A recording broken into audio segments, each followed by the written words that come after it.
Okay, guys, hello, and thank you for joining our webinar today. Today, we are going to talk about prophylaxis in chess.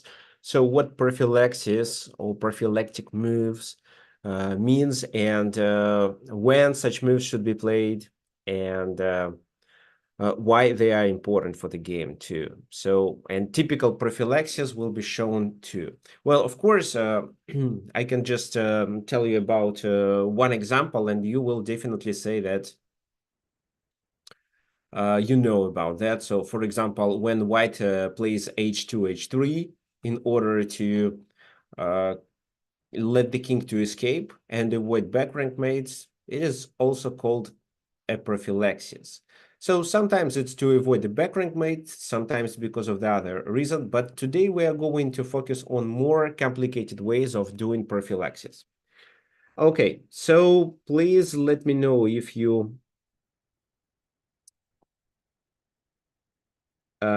the sound and video quality is good. And by the way, before we start, I would like to know what you remember about prophylaxis and if you have any weird ways of doing prophylaxis in your own games.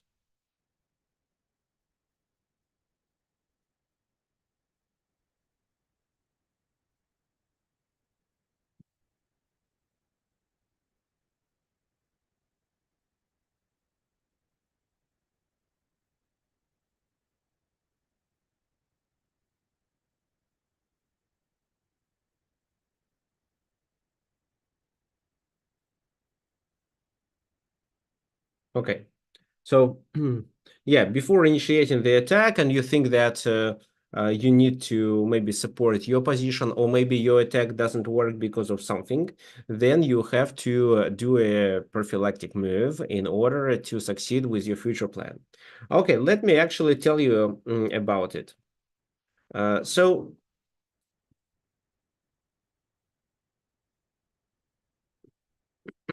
so in chess, prophylaxis can be one or a series of moves that a chess player does in order to prevent the plan of his opponent or to be able to succeed with his own plan. So you should understand that these so-called prophylactic moves should be played not only to allow you to succeed with the combination that you prepared, for example, but also to prevent the plan of your opponent. So you stop. I mean, you not only improve your position by doing prophylaxis first, you are also trying to not let your opponent to make his position better.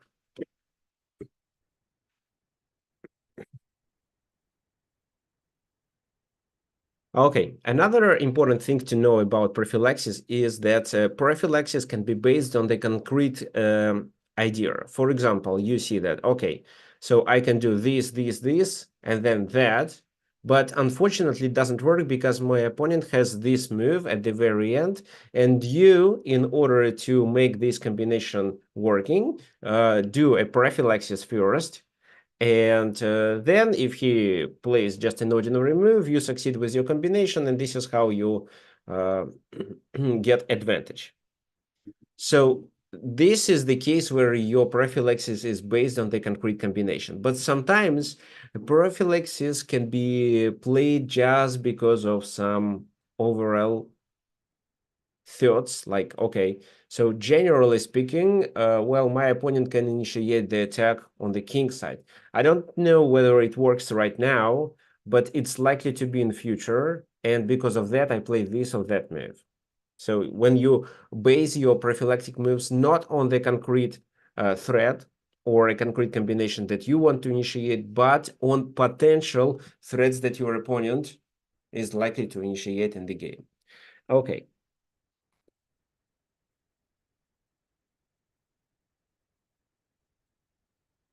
So yes, it's mainly about the prevention. You prevent some threats, or you prevent a negative scenario which is likely to happen if you initiate your plan. Okay, let's start, and we start with the game between Arthur's Nixons and Matthias Bluebaum. Well, I don't think we need to cover the whole game, but I just want to I want you to understand from which opening it happened. So d3, d5. So this is a closed French defense. Knight d2.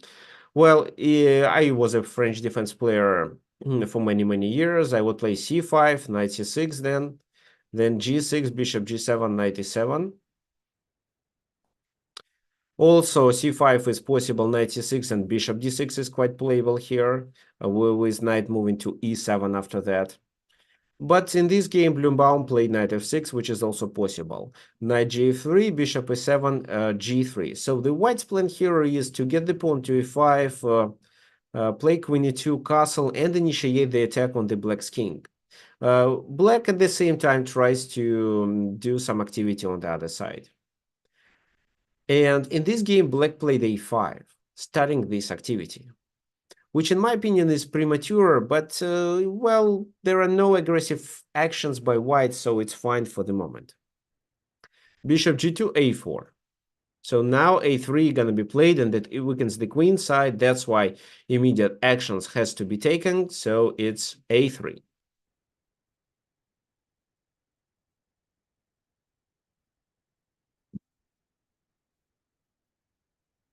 c5, castle, knight c6, rook e1. What now? What do you think?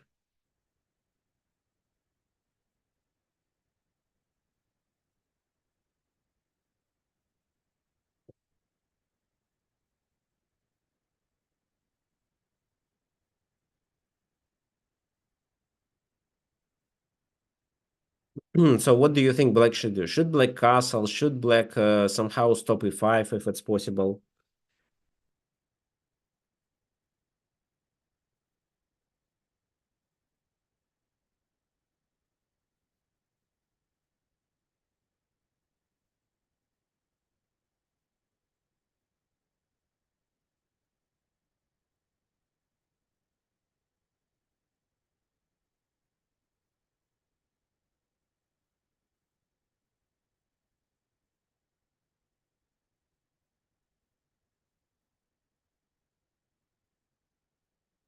Well, yes, we potentially can consider a3 to be prophylaxis too, but prophylaxis is something that is made in advance. A3 was played when the pawn was already on a4 and black was ready to play a3. So it's just a reaction to the black's threat to undermine the pawns on the queen side. So it's actually not fully a prophylaxis. If, for example, in this position, instead of bishop g2, they played a3, that could be considered to be a prophylaxis because it makes a4 useless.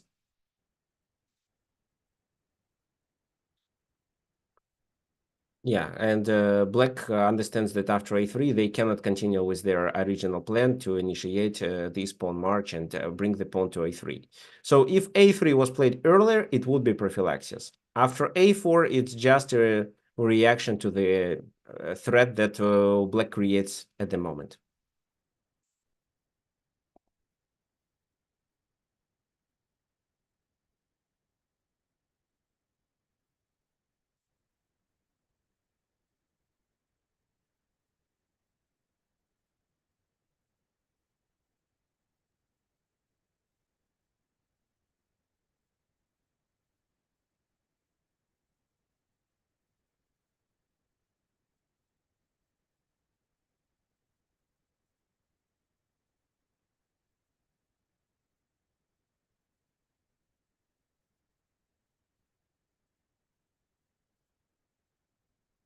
Okay, Brian likes b5 and c5 knight. Okay, well, actually, we are talking about this, and rook e1. So b5, yeah. B5 with b4, they're gonna play 5, maybe knight d7, queen e2. Well, let me show what typically happens. This.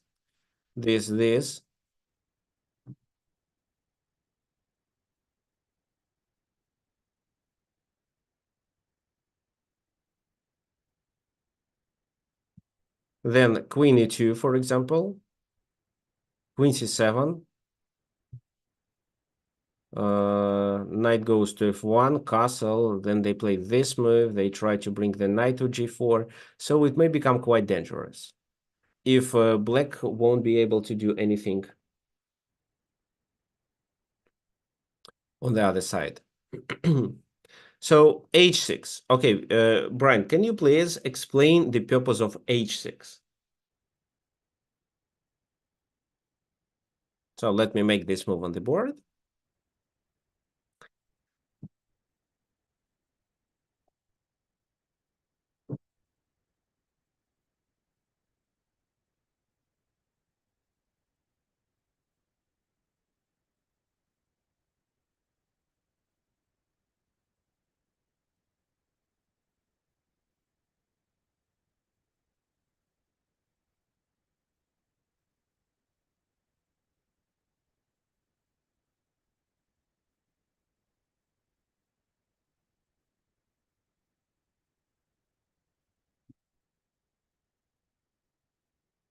So it blocks the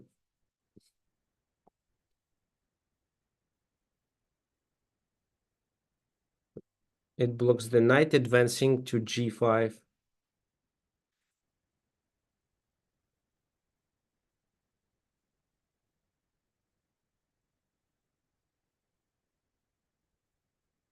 So John thinks that h6 is too early. Better to start queenside actions to counterattack white on the queen side.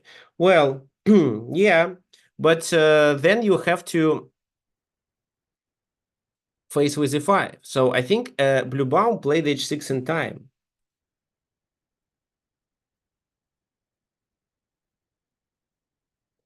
And now queen e2 castle. After e5, what should be played?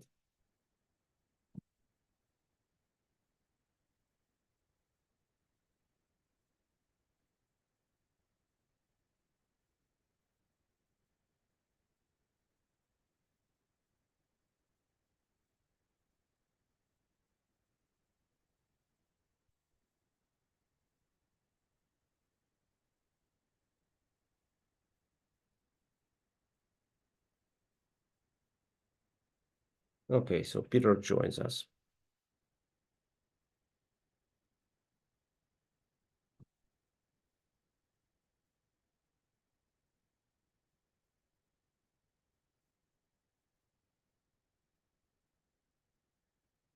So guys, if you experience any difficulties watching this event, there is a link on YouTube. I'll share here. So you can watch it on YouTube here.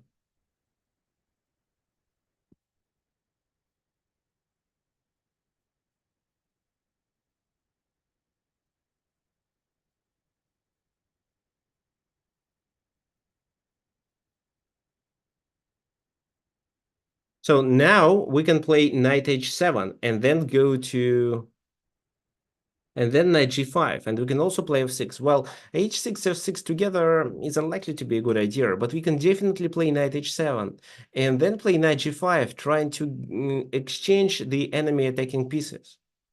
That's the point.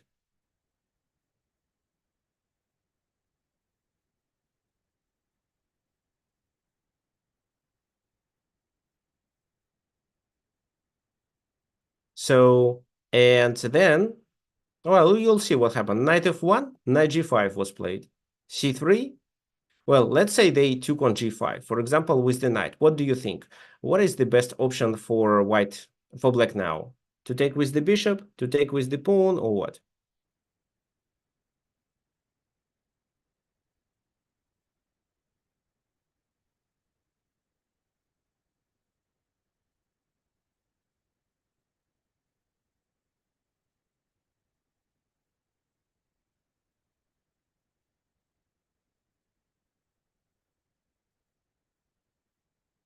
Bishop is good for black, but pawn can be... Okay, so yeah, well, let's decide, because these two moves are...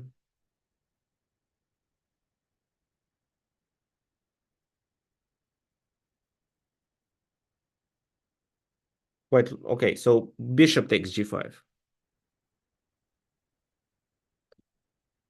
Well, I would actually capture with the bishop on g5, but first I would love to play knight d4 move, chasing the queen away, so there is no way to sacrifice the knight for a pawn because this queen is hanging with a check. That's why the queen would have to move, and it would have to move and protect the c2, so probably this. And then bishop g5, after which the bishops can be exchanged, so I eliminate another attacker on h6. f4, queen e7, they chase our knight away, but the knight occupies b3.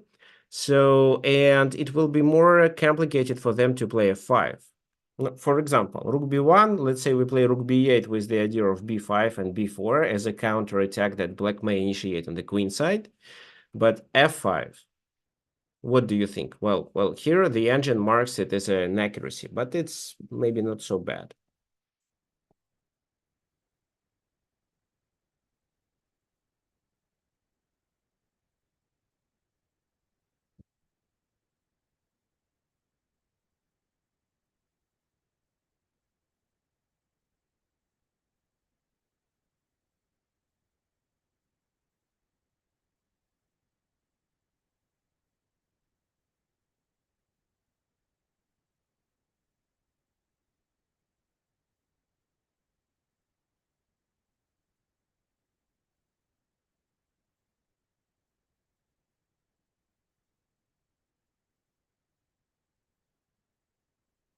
So what should we do after f5? Who can tell me?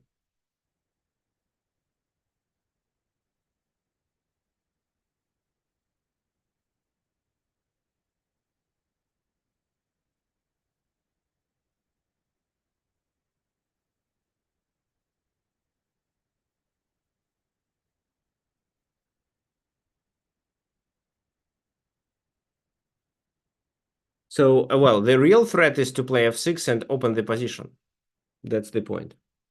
Well, the rook is not on f1, that's true, but f6 is likely to be played. Well, okay, so let's say maybe there is no such a problem at the moment, but knight e3, knight g4, and the problem appears. I would even say knight e3, f6, g takes f6, and knight g4 after that, attacking two pawns simultaneously.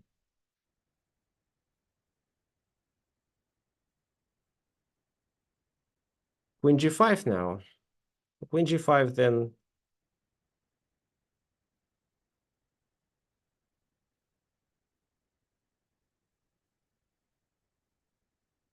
Well, maybe still f6. G takes f6, h4. Queen f5. If queen takes e5, I take on d5, so it's a disaster for black. So queen g6, then I may take here and then continue with this move or with this move. So white seems to be okay with this strategy. That's why after f5, I'm sure that this pawn should be captured. But then they take on d5, and we have four pawns here, and the f pawns are doubled. But after bishop e6, it seems to be okay. For example, knight e3, and we just simply take advantage of the weakness on d3. Bishop takes, pawn takes, and this is always a weakness. So the number of pawns is equal, but they have to defend the pawn on d3 always. Okay, fine. So what else?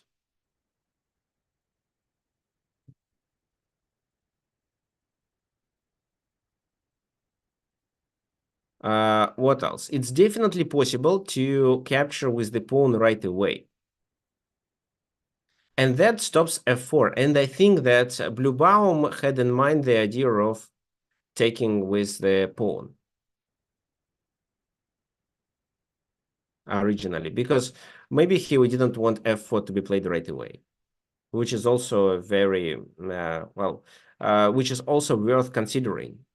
Okay, so the game continued with c3. He took there. Queen takes or bishop takes, doesn't really matter. Can you guess the next move of black? So once again, we are talking about prophylaxis. Black wants to do a counter attack on the queen side. White wants to attack on the king side. And they have, well, this, and the bishop. And they also gonna play h4. So they have a lot of pieces. What do you think? What black should do now?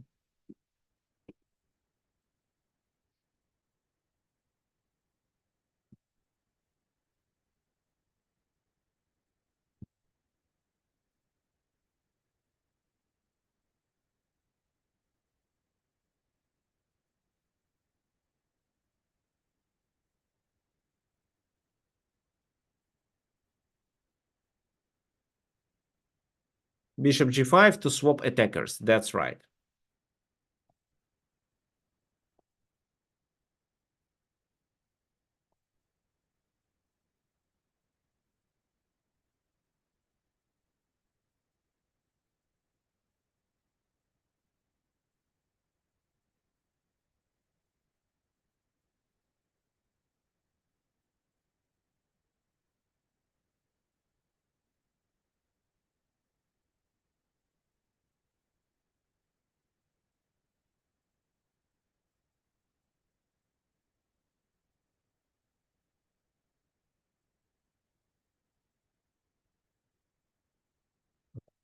So yeah, just a sec. I'm reading your comments. If knight e3, then d4. And if our bishop is awkwardly placed, knight e3 with the idea of h4 because the bishop is placed like that. But if knight e3, then it's d4 coming. Also, I think knight e5 is just enough to gain a pawn. I can even exchange the bishop for the knight after that. So bishop g5, so we swap them. They played queen h5 in the game, and bishop c1 was played. But let's talk about this move. So knight h7 was played. What about h4? This is a very nice idea. This move stops knight g5. What do you think? How black should continue in this case? Because it seems that the position of the knight on h7 is now compromised.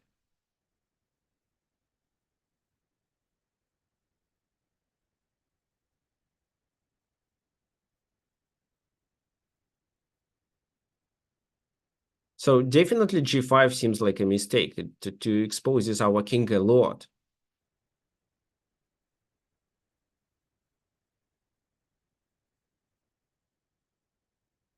So is knight g5 possible anyway? You mean sacrifice the knight? No, it's definitely not possible.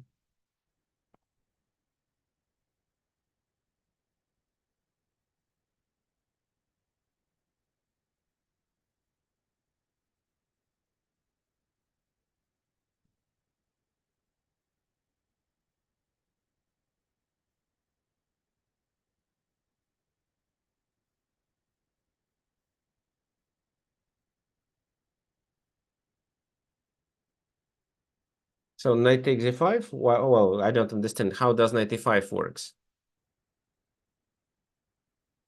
Rook e8? Well, actually, in this situation, black can do two different strategies. First of all, they may just keep the knight on h7, using it as a defensive piece, because it doesn't block the bishop.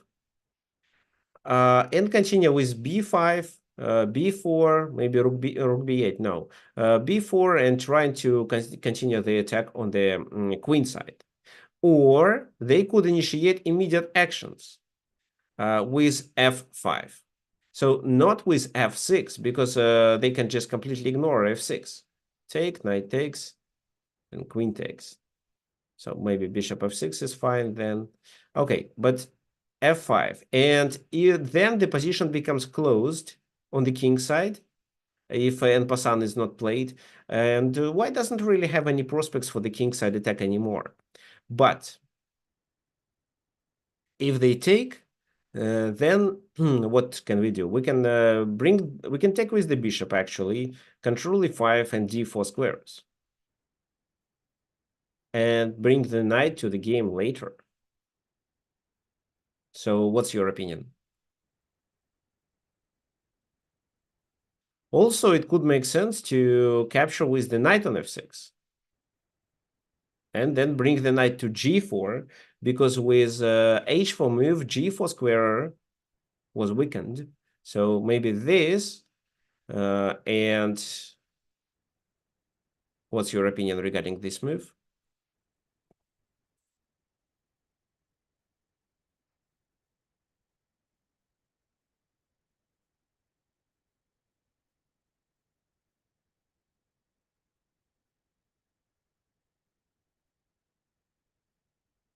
White wins the pawn? No, white doesn't win a pawn. Okay, guys, for those of you who enjoy our webinar, there is a link that you can use to donate. So the link is in the chat. So of course, the webinars are free, and if you would like to donate, you're welcome. So if not, if you don't have money or you don't believe the value of the webinars is really good, just attend them, and that's enough. Attend, suggest your answers, and participate on the webinars actively. So bishop h3, he could play knight f5 as a good outpost. Well, knight f6 and knight e5 in this position doesn't work. Then take, queen takes, and after bishop d6, it seems the position is really good. But bishop d6 is not even the strongest move. There is knight g4, which creates a double attack. So maybe, let's go back. Maybe in this position, when bishop h3 is played, you can come up with a certain idea and still take advantage of the fact that there is no pawn on e5, and your pieces can be quite active. So doing bishop d6 right now means you sacrifice the pawn. Maybe you still have some compensation, but I'm sure there is a better move. So this better move is actually e5. Yes, thank you, Bob. So it's e5, the bishop is hanging, so bishop takes bishop. Well, then what? Rook takes bishop or queen takes bishop? Well, I think both are playable. Let's say queen takes bishop. They take on e5, after which we can continue with this move. Queen goes to d1 to save the pawn, and then just bishop d6.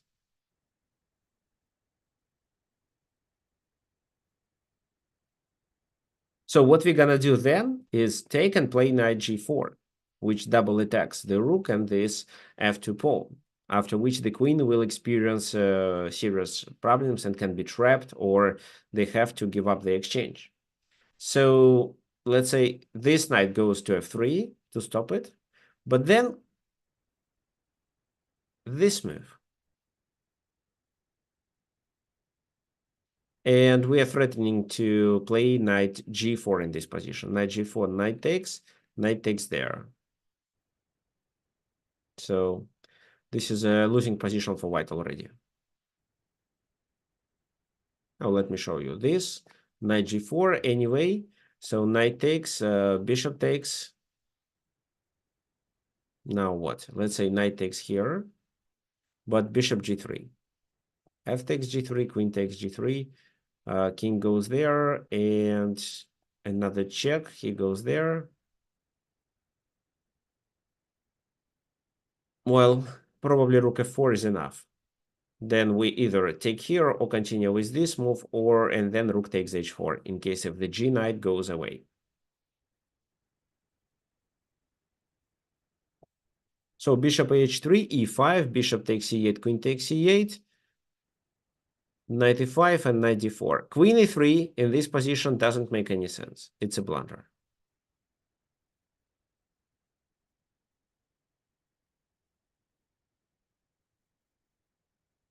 So that's why f5 would work. f6 maybe not, because f6 they may just stay and wait. For example, if you play f6, they may consider doing maybe c3, you take there, then they take this, then bishop d6, for example, queen goes back, and they are about to play d4 and hold our pawns, and we cannot play e5 because the d5 pawn is hanging, so f6 is a bit slow, but f5 works well. This is how we close the position on the king side and do the counter attack on the other side. Okay, so let's continue. In the game, it was knight f1, knight g5, well, c3, these were exchanged, the bishops were exchanged too, rook b8, with the idea of doing b5, f4, b5. Well, if in this position f5 is played, we can just take, and after this move, take on e5.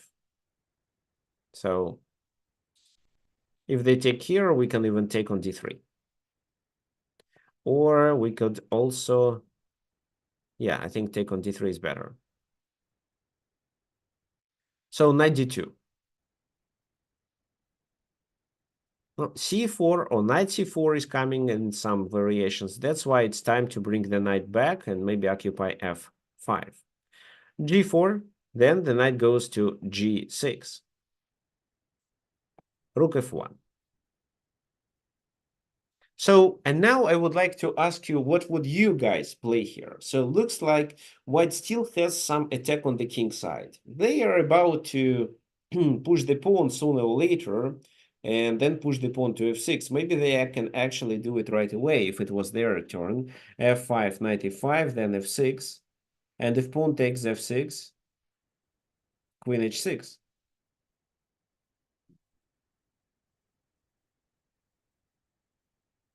So I'm not sure if it is uh, favorable for white and white gets a better position in this case, but it definitely something that bothers black, and black has to either calculate the line properly and make sure that their king is still safe, or do some prophylaxis.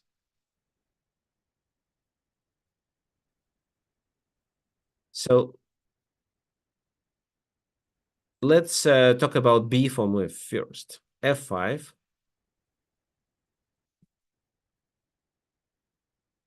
take on f5, pawn takes, knight goes there, f6, knight takes on d3, f takes g7, king takes, rook f3, sacrificing here, but then queen e5 and black gains the rook back. So not sure. Looks like black is several pawns up, but the king is a bit exposed. So maybe it's still fine for black. But queen h4. So when you see that you can successfully exchange the queens, and with no queens, white doesn't have any attack, then um, why not to do it? Because then you are strategically winning on the queen side.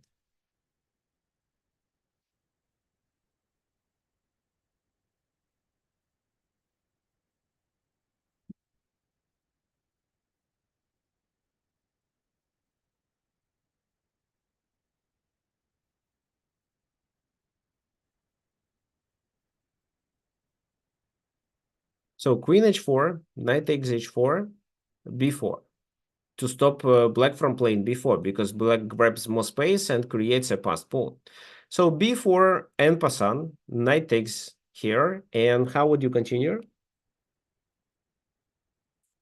Okay, while you are thinking, guys, I'll quickly answer to the Bob's question regarding a possibility of trapping the queen. Well, unfortunately, it doesn't work. First of all, in this position, they can play g5. Second, they can play just a random move, let's say bishop h1, and if you play g6, you lose this pawn. So there is no way to trap the queen, but there was a possibility to exchange the queens that black took advantage of. So how would you play here?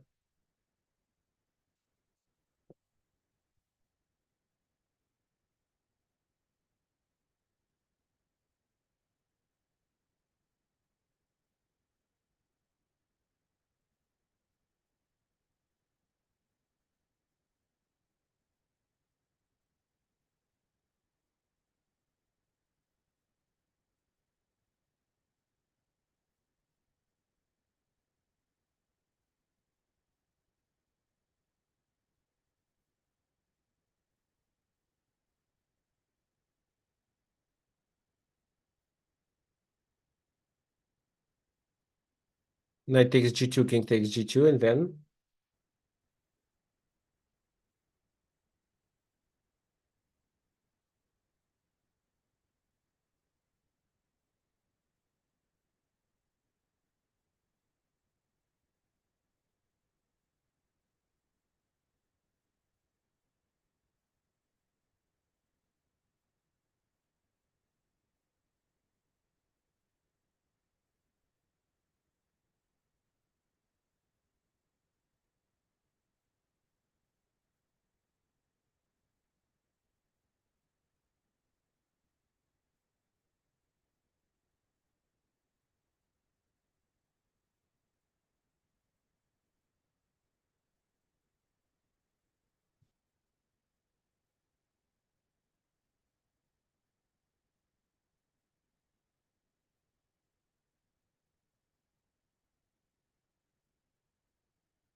Okay, so c4 is also an idea, and rook a8. Well, I don't think that we should exchange, at least not now. So rook a8 is definitely possible, but we have the c5 pawn hanging, and so c4 is a must, because taking the a3, which is already a weakness, at the cost of the c5 pawn isn't a good idea. c4 first. And if they take, then yes, then the knight moves somewhere. Let's say it goes there, and then we may continue with rook e8. Or actually, instead, we may continue with this move, rook b2.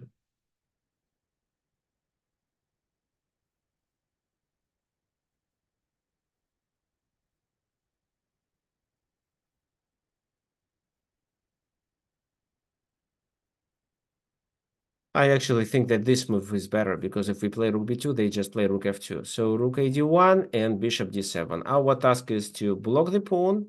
Well, they got a very strong point for the knight on d4, but we restrict this knight. So then our task is to double and grab the pawn for free on a3. Okay, let's continue. So in the game continued with knight c5 here. C takes d3, and well, if the knight takes, it's rook e8, and the pawn is a weakness. So they decided to play rook f2, rook e8, rook a1, rook a7. Now they took, then attack the other weakness. This rook goes, well, bishop d7 in order to vacate the c8 square and let the enemy rook to go to a8, or to go to c8 to attack the c3. For example, knight before knight, rook f to c8, attacking c3. Well, it's hard to protect this pawn, because if this move, then it's rook c4, and f4 becomes vulnerable. That's why bishop f1.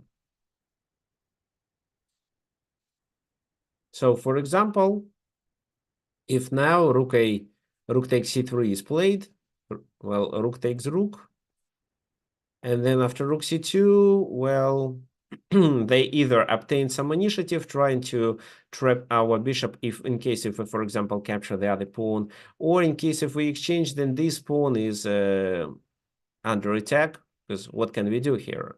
If we do knight f3, king goes there, and they still can occupy the d4 square with their knight. So that's why it's too early to take this pawn, and let's bring the rook to the a file. Bishop d3, well, you see, they just have no ideas of how to protect. The only protecting move was this, but then the game would continue with this move. Knight d3 seems to be the only move to save the pawns, but then just rook a4. And everything is hanging, so one of these three pawns die anyway. That's why bishop d3. However, the position is already strategically, well, I mentioned it already. It's strategically winning for black, and black successfully finished the game in their favor. So knight g6. The bishop isn't so good, but this is the key problem. So they wanted to, well, they should play this move, but then we take one more pawn, and it's the end. That's why White decided to look for some counterplay. So they sacrificed the pawn in order to take the d5 one, but it only made our bishop a better bishop. So, of course, we don't blunder on knight e7, so rook c5, rook d2, bishop e6, and move by move, black successfully won. So I don't think that we should focus on the endgame. Let me just quickly show you what happened. Rook gg2, rook f4, rook h2, and this is a winning position. Somehow I managed to not win. I didn't win such a similar endgame where I had two extra pawns and two rooks on the second rank. I was playing rapid in opening roulette on Monday and didn't win. The game ended in a draw. Rook f8. So, and this is a winning position. Check, and that's it. So if the king goes to g3, it's h2. No, it's rook g2 first, and then it's h2. So, for example, this move to stop the pawn, then it's g3, king goes there, and rook g1. Now the pawn is promoted without any problems. So this is how black realized their material. So you see, this game consists of no tactics, either no or almost no tactics. It's more about positional play. And prophylaxis very often is used because of the positional factors, because of some specific of the position that allows you, that doesn't allow you maneuver and improve your position. But it also is played in order to apply a tactical strike, which I'm going to demonstrate you in the second game. Okay, so this is the game between Abraham Kupchik and Jose Raul Capablanca. Jose Raul. So the opening is not important for us, and that's why it was actually a stone wall. So this opening is not important. Let's focus on a concrete position. So bishop b5 was played, which in my opinion isn't a good idea. But queen goes to c7. Now what? f4 with the idea of a rook lift. c4, closing the bishop. Now the bishop has to retreat if he wants to participate in the attack, which is actually a difficult task because of the pawn on f5. So king h1, bishop d6, and rook f3 is played. So let's talk about this position. It looks symmetrical. The pawn structure is symmetrical. How do you evaluate it? And what's your opinion regarding the plan for black? If black wants to play for a win, what they should be doing here?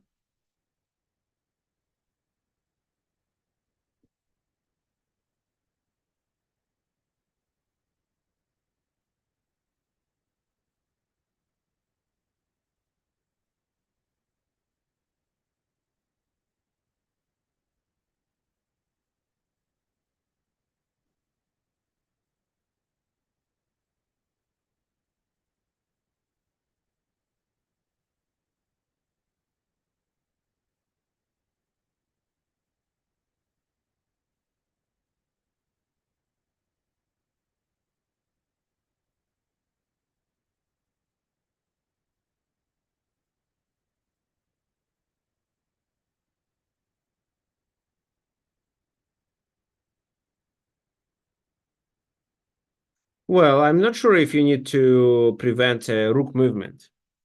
Swap the light squared bishops. With bishop c6, you mean? Yeah, well, it's possible, but what does it allow you to do? Why do you think your position becomes better because of that?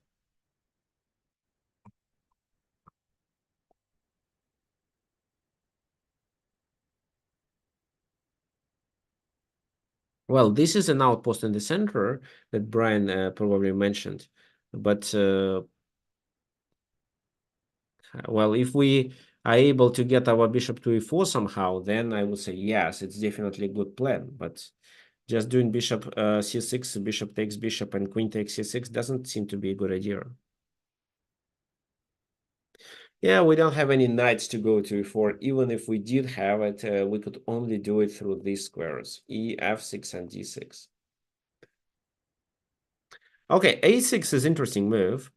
So a6, bishop a4. Yeah, let's say a6, bishop a4, then b5, bishop c2. What's then?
A5 looking to enter the queen side.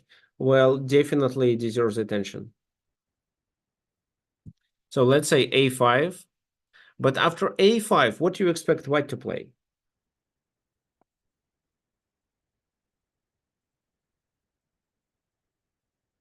What do you have in mind?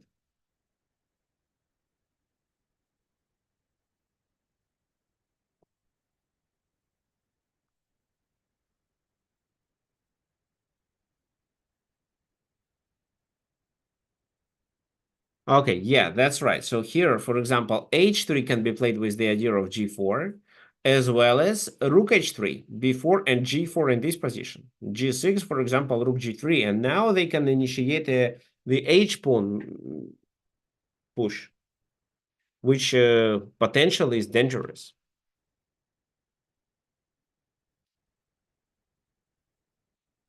So they are going to initiate the attack on the king side with such moves like H3, G4, or with Rook H3 and then G4. What should we do? Should we play Rook H6 in order to stop it? Or we can play better? Well, Rook H6 is possible, but I think such a move ties our rook down to the H file, and it cannot participate on the other side. For example, in case if we, well, this is the original plan, right? Then to try to open the position and enter through the B file. This is how black may find winning chances if they enter the enemy camp through the B file. But this rook may be stuck on H6. And we want to leave an opportunity to get this rook back to the 7th or the 8th rank and then enter the white's queen side anyway. So that's why not rook h6. However, rook h6 deserves attention. It was h5 played. So in this position, it was h5 played in order to block the pawns on the king side.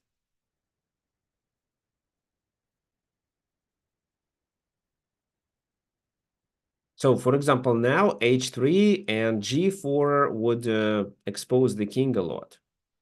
The white king, I mean. h3 also, this move is playable.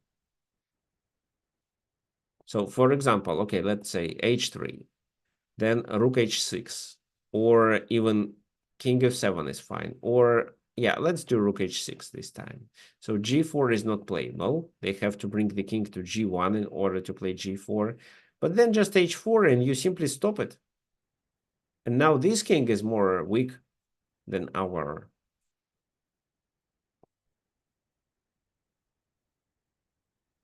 So h5, they played rook e to f1. Rook h6 was played. Bishop e1 and g6. So our rook is still able to join the queen side here.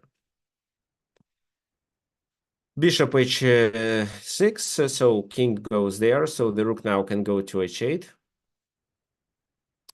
Queen e1, a6. Bishop a4, b5. Bishop goes to d1, and then bishop c6. Why this move is important? Well, first of all, it allows us to move the rook and play b4 and then enter the enemy camp with the rook. Second, at some point, we may use this bishop to protect g6 if we need, or maybe even enter the enemy camp if they decide to move their bishop somewhere. So rook h3 was played, maybe not the best way, maybe it was important to play b4 and try to block the position on the queen side, but then c takes b3. This is potentially weakness, and black may initiate a pass pawn on the queen side anyway. But rook h3, a5, bishop g5, the rook goes back, queen h4, and b4. Queen goes back to e1. Now what? How would you continue? So, because this is a very common issue for many chess players. When the position becomes closed, they just don't know how to proceed. Well, guys, if you have space on a certain flank, try to advance pawns there, open files for your rooks, and try to enter the enemy camp through that side. Yeah, bishop c6, bishop e8 is a very clever maneuver. So anyway, how would you continue here?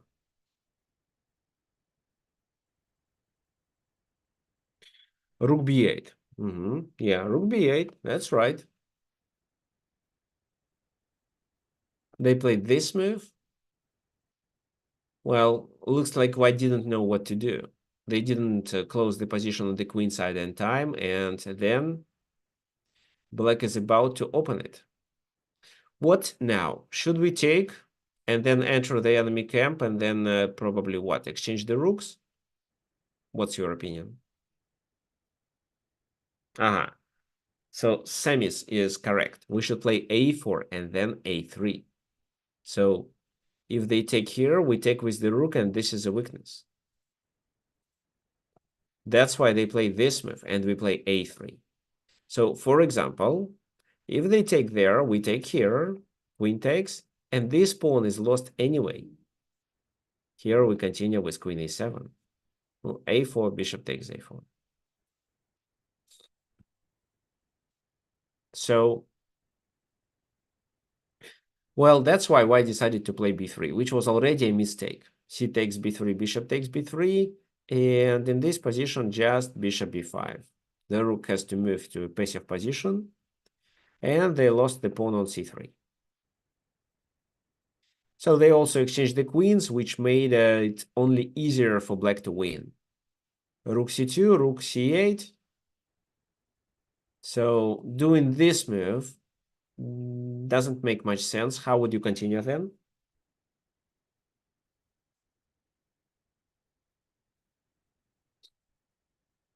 Yeah, bishop b4 and bishop d3 on the next move. I agree. So bishop h4 to try to bring the bishop to the defense, but bishop d3 already, rook c1, and well, now what?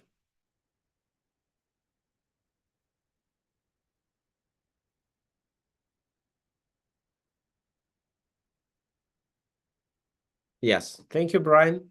So now it's rook takes b3, and after a takes b3, it's a2, threatening with bishop b1 move, or threatening with bishop a3 move, because bishop a3 covers the queen in square.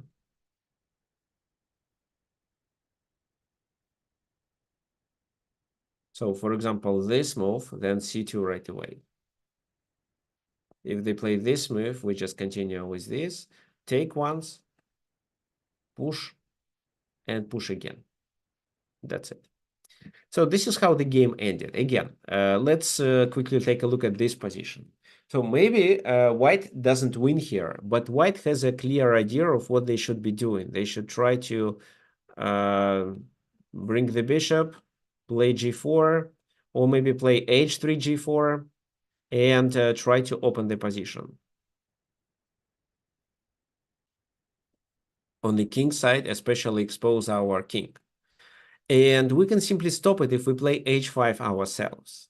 And then it actually means that white has almost no counterplay on the king side, but black has a clear understanding of what they should be doing on the queen side, and because of that, black is better.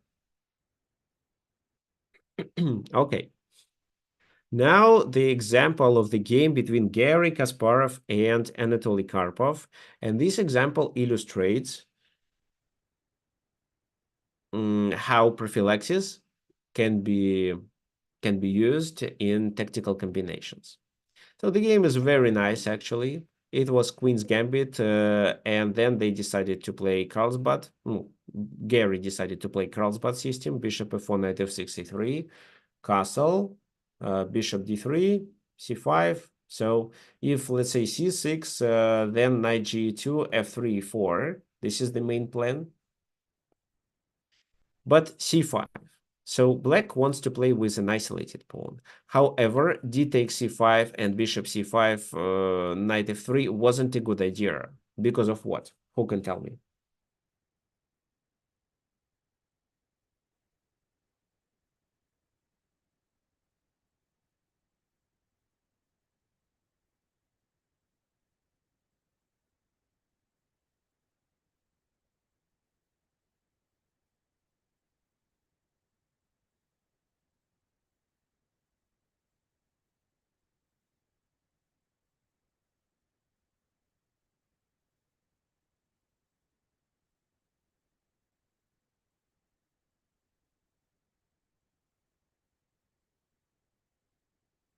No, it's not to open the e-file for the rook.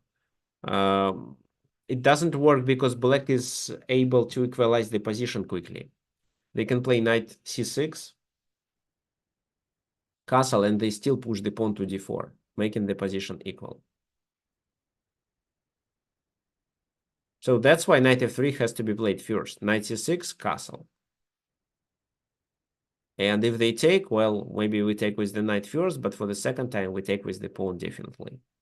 But bishop g4, and now because of so much pressure on d4, d takes e5 has to be played. Bishop c5 and h3. Now, guys, I have a question. What do you think about bishop h5? If bishop h5, how would you play and how do you evaluate the position after that?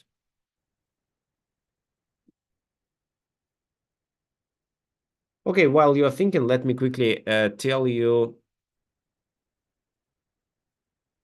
how do you play f3. Okay, so let's say if here c6, then it's knight g2. The knight is not played on f3, and then you can play f3 and e4. So this is the most common plan in Carlsbad system. Well, you may also say that the minority attack is the common plan. Yes, it is. But nowadays, people consider that f3-4 provides white with more advantage rather than the minority attack. Okay, so we are here after h3, and I want you to tell me what's going on after bishop h5, how good this move is.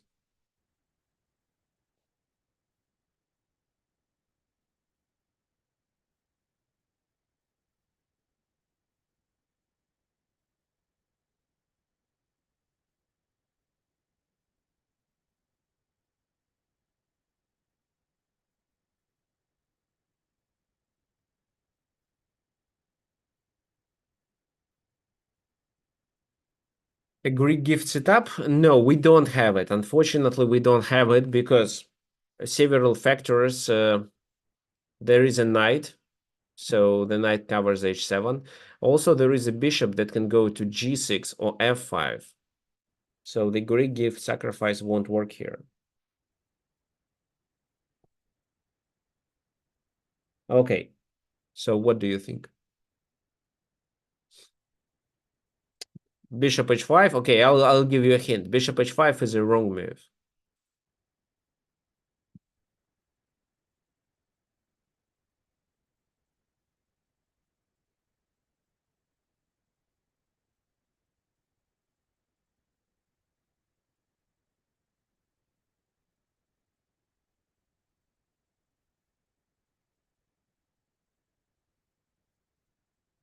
How can you take advantage of bishop h5?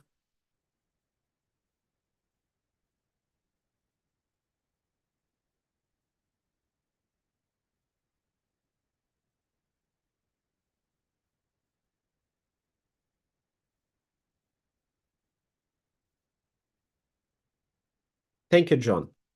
You are absolutely correct. So it's g4. Well, this sacrifice isn't sound because we can always play bishop e2. That's why this. Bishop takes bishop, pawn takes, doesn't matter which. And after g5, the knight is chased away, after which you can capture the d5 pawn for free. So that's why they have to either retreat, which doesn't make much sense, because then white can successfully occupy the d4 square and successfully play against an isolated pawn. So that's why bishop takes f3, queen takes f3, and d4. But this time, when d4 is played, white is actually better developed, as it was when d4 was suggested by me earlier, for example, in this position. So here d4 works, but in our case, there is already the queen on f3, and there is no pin, there is no knight, and white may obtain some activity. So knight e4. Well, if they take, we may take with the bishop and threaten here, as well as threaten with a double attack.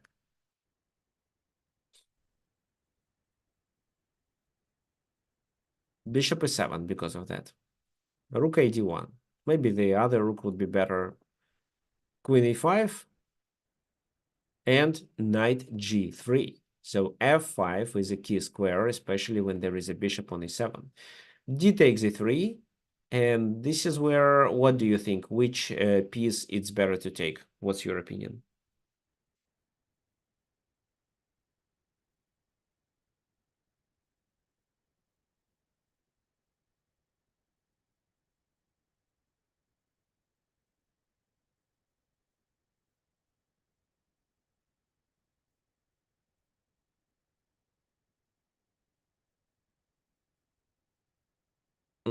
It takes f4.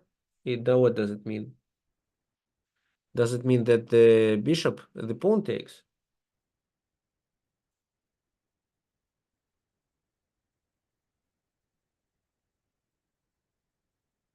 Yeah, so f takes e3 to open the rook. That's right. This is how you get more control over the f5 square. And queen e2, which was a bit suspicious, but still playable. Knight f5, queen e6. Now I want you to guess the move for white. I actually think that white already has advantage, especially if you make a proper move.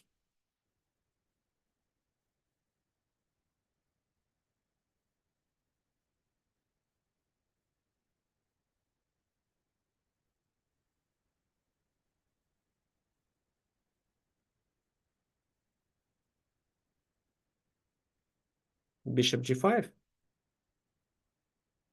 No, I don't think so. Well, what's the point of bishop g5? What do you want? You want to take and then capture on f6? Okay, it's clear for me. But I think they play knight e5 first, threatening to take the queen with the check.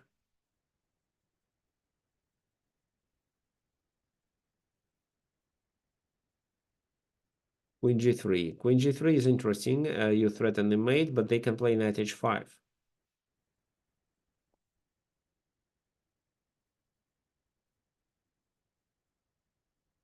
Okay. Who else can suggest anything?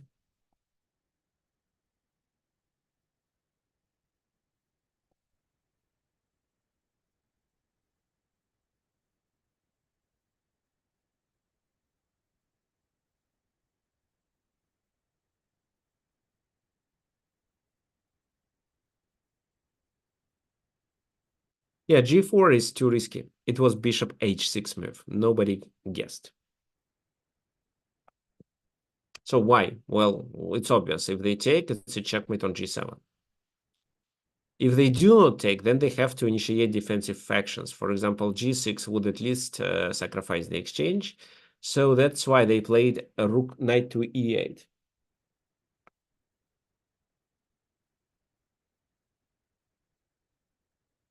Well, now queen h5.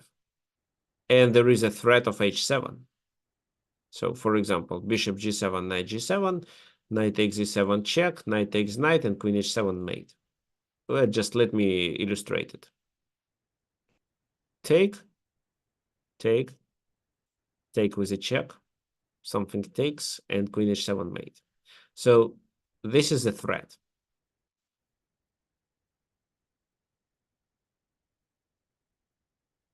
That's why g6. However, it's not a fork because of queen g4, so it's fine. The g pawn is pinned. Knight goes to e5, and this is where Garry Kasparov made the mistake.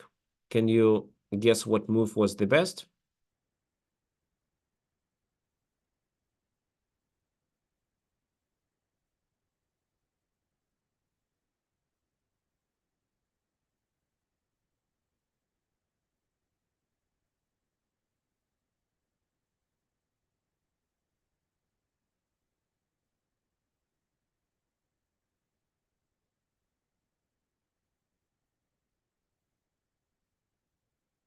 Yeah, probably knight e7.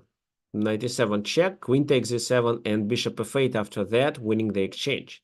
So if they take knight g4, they are at least a piece down after that. A piece for two pawns, but it's still losing for black. That's why the king has to take. And then queen d4, for example, it's extra exchange and only one pawn is a compensation, so white should be almost winning. In the game, Gary played queen g3 move. He still wanted to succeed with his attack. Bishop f6, bishop b5, knight goes to g7. Maybe he'd better take the exchange earlier. So bishop g7, bishop takes bishop, and rook d6, chasing the queen away. The queen goes to b3. And, well, the queen goes to b3 to attack the bishop on b5. Otherwise, black would lose a knight. So here they take on b5. The knight escapes to f5, rook a d8, and rook f6 to block and to pressure f7. Rook goes to d2, queen g5, so with some ideas of doing queen h6.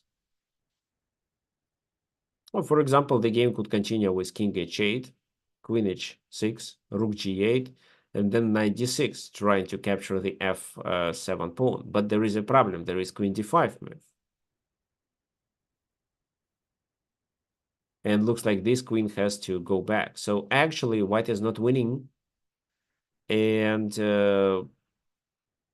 luckily, black makes a mistake. The black plays this move.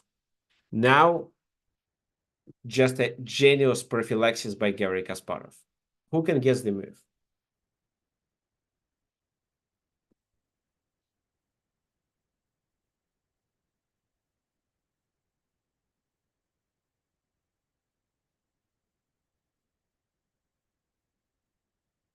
So guys, try not to only to suggest the move, but explain the concept, why this is a prophylaxis.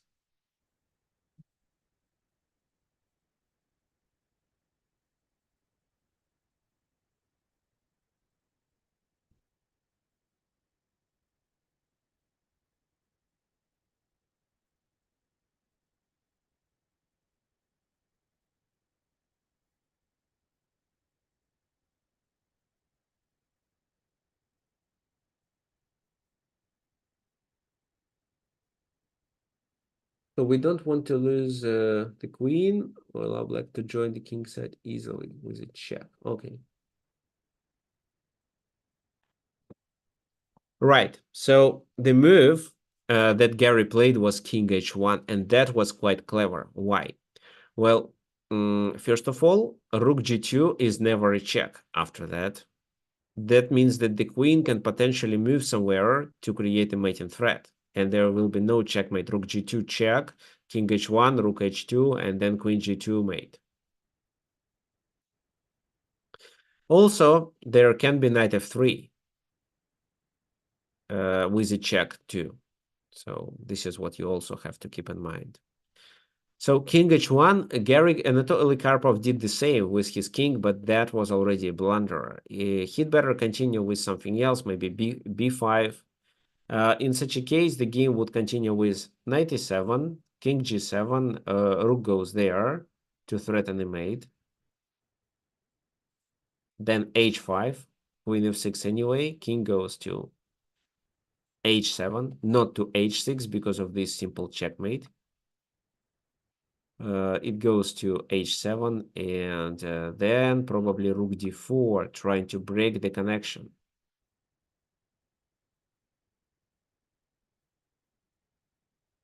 So if rook takes d4, e takes d4, queen takes d4, it would be knight g6, taking advantage of the pins. And this is where white is winning. But it was king h8, and that was a blunder. So can you guess the winning move?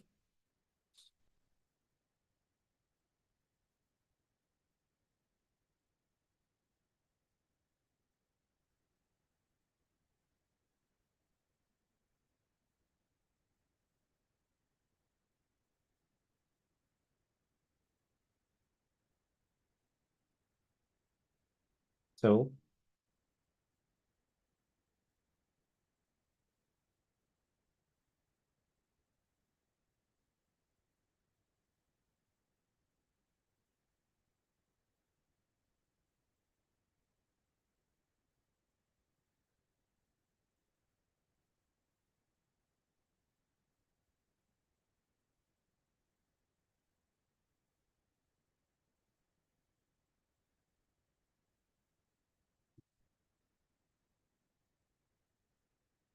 Queen h6. Well, queen h6, g takes f5. Ah, you take the rook. Yeah. Queen h6, then this move.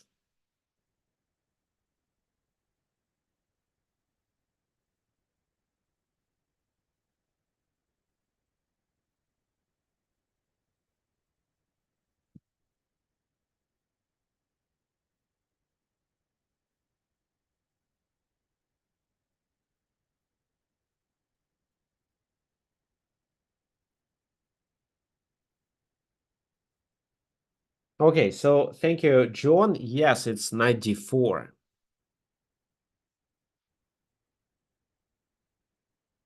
It's knight d4, and what happens then?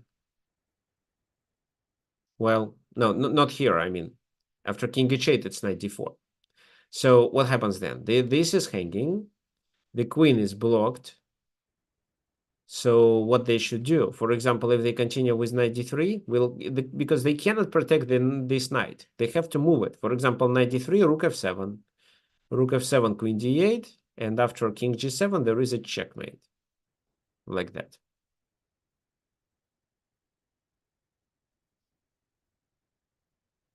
So if rook takes d4, then still queen takes e5. And, well, we are threatening with a discovery check, which leads to a checkmate. So the only thing that they can do is rook d2, trying to attack the queen on e5, but then queen e7 just. So, and the reason is that rook g2 is not a checkmate. That's why queen e7 works. So, for example, they continue with rook to d8.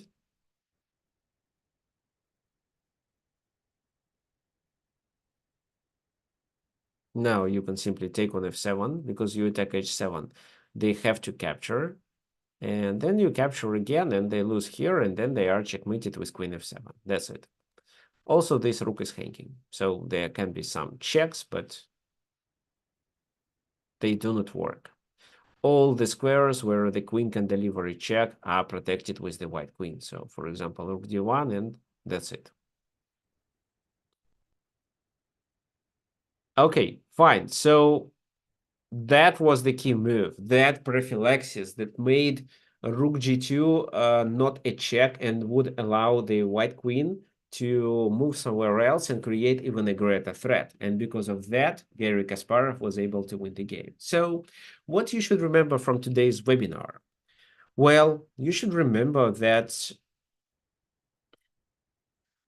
prophylaxis should be played in order not only to make your position better and to allow you to succeed with something, for example, like it was in Gary's game, but also it is played to prevent the plan of your opponent, so to not let him to improve his position.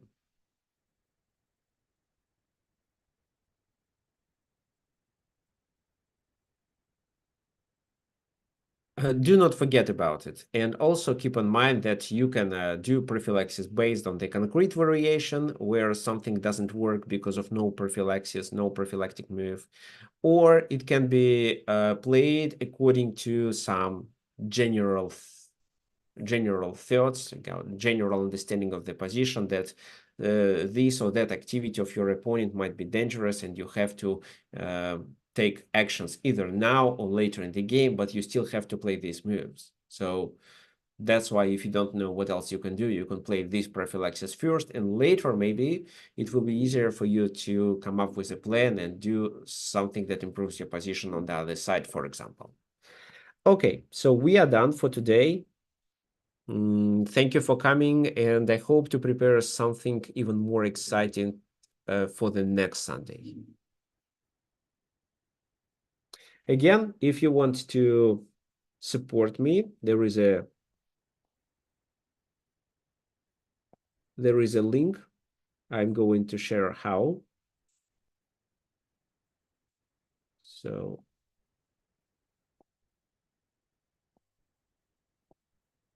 now I share the screen, so you click this link.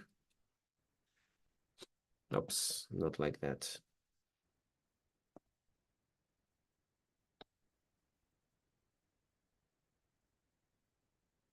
Yeah, like that. So it's easy. Just click donate, and then you can donate using PayPal. So here you enter the amount that you would like to donate. Let's say $10. Then you click PayPal and open your PayPal account and go through the donation. Okay, fine, guys. Thanks for coming, and hope to see you next Sunday, same time. Bye-bye.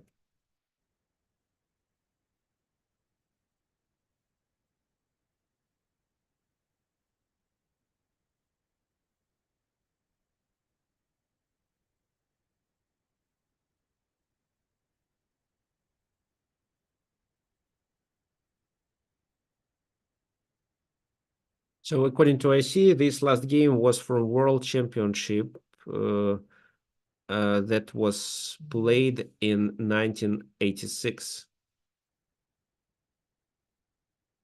Anyway, I have the date of the game. You can search for it. As for the PGNs, you can message me at tricksofchess@gmail.com and ask if you need a PGN, if you need a recording,